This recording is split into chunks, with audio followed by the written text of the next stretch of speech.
खबर भारत में आपका स्वागत करती हूँ। खबर भारत पर आज से हम भारत के मंदिरों से जुड़े इतिहास को लेकर एक आध्यात्मिक विषय भी शुरू करने जा रहे हैं, जिसके पहले अंक में हम एक ऐसे रहस्यमय मंदिर के बारे में बात करेंगे जहां रात के अंधेरे में रुकना बेहद ही खतरनाक होता है।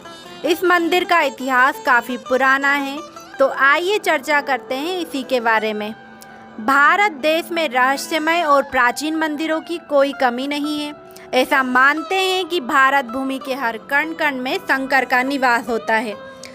हमारे देश भारत में पुरातन काल से ही संस्कृति और सभ्यता के साथ साथ पौराणिक कथाओं में विश्वास रखने वाला देश है। ऐसे में आज हम जिस मंदिर के बारे में बात करने जा रहे हैं वह राजस्थान राज्य में स्थित है। राजस्थान की रेत दिन में जितनी शांत दिखती है, सूरज ढलने के साथ ही खामोशी उतनी ही सिरहन पैदा करती है। ऐसी ही खामोशी को समेटे है राजस्थान का जिला बाड़मेर। बहुत समय तक गुमनामी की चादर लपेटे यह जिला राजस्थान का एक सुप्रसिद्ध पर्यटन स्थल बनता जा रहा है।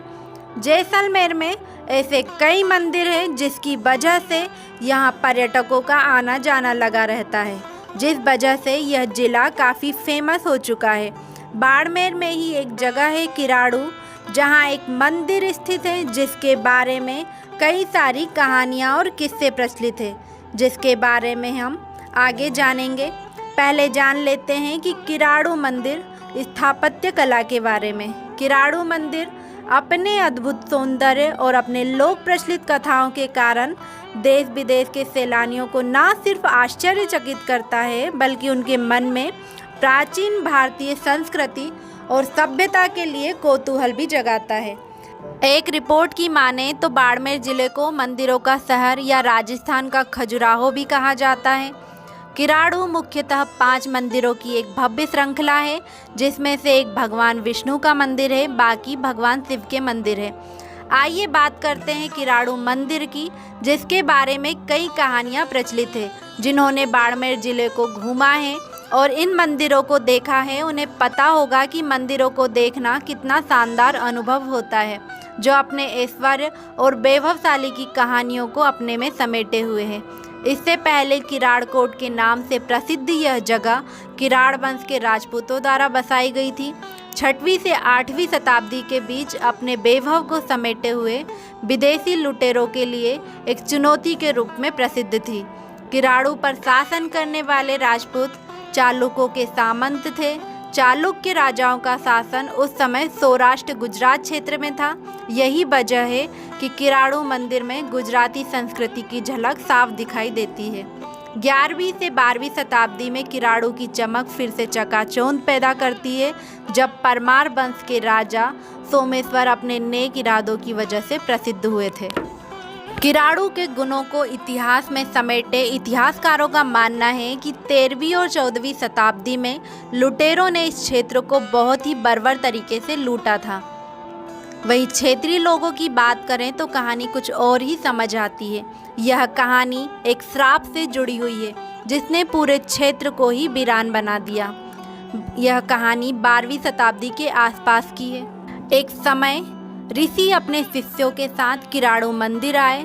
क्षेत्रीय लोगों ने इनका स्वागत सत्कार किया। कुछ समय बाद ऋषि क्षेत्र का भ्रमण करने के लिए निकल गए। उनके शिष्य वहीं रुक गए। थोड़े समय के बाद वहां एक भयंकर बीमारी का प्रकोप हुआ, जिससे उनके शिष्यों की हालत खराब हो गई। लेकिन किसी भी ग्रामवासी ने शिष्यों की देखभाल या सेवा नहीं की, सिवाय एक निर्धन माता के। जब ऋषि वापस लौटे तो अपने शिष्यों को कष्ट में देखकर बहुत ही दुखी हुए। उन्होंने ग्रामीणों पर भयंकर क्रोध किया और क्रोध में आकर ऋषि ने क्षेत्रवासियों को श्राप दिया कि इस भयंकर आपदा में भी मेरे शिष्यों की हालत देखकर तुम पत्थर के समान बने रहे, तो जाओ अब से तुम सब पत्थर के बन जाओ। उस वृद्ध महिला को भी आदेश दिया कि सूर्यास्त के पहले वह इस गांव को छोड़कर कहीं दूसरी जगह पर चली जाए, नहीं तो वह भी पत्थर की मूर्ति बन जाएगी। ऋषि ने कहा कि गांव को छोड़ते समय वह पीछे पलटकर नहीं देखे, लेकिन वह महिला नहीं मानी और पीछे पलटकर देखने लगी। जैसे ही उस महिला ने पीछे पलटकर देखा तो वह भी पत्थर की मूर्ति बन गई। कहते हैं कि आज भी उस महिला की पाषाण की मूर्ति उस क्षेत्र में देखी जा सकती है।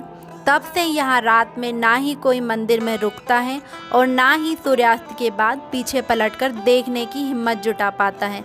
मंदिर के श्राप की यह कहानी पर्यटकों को काफ़ी आकर्षित करती है। ऐसी ही कहानियों को जानने के लिए जुड़े रहें हमारे चैनल के साथ। चैनल को लाइक, शेयर और सब्सक्राइब करना ना भूलें।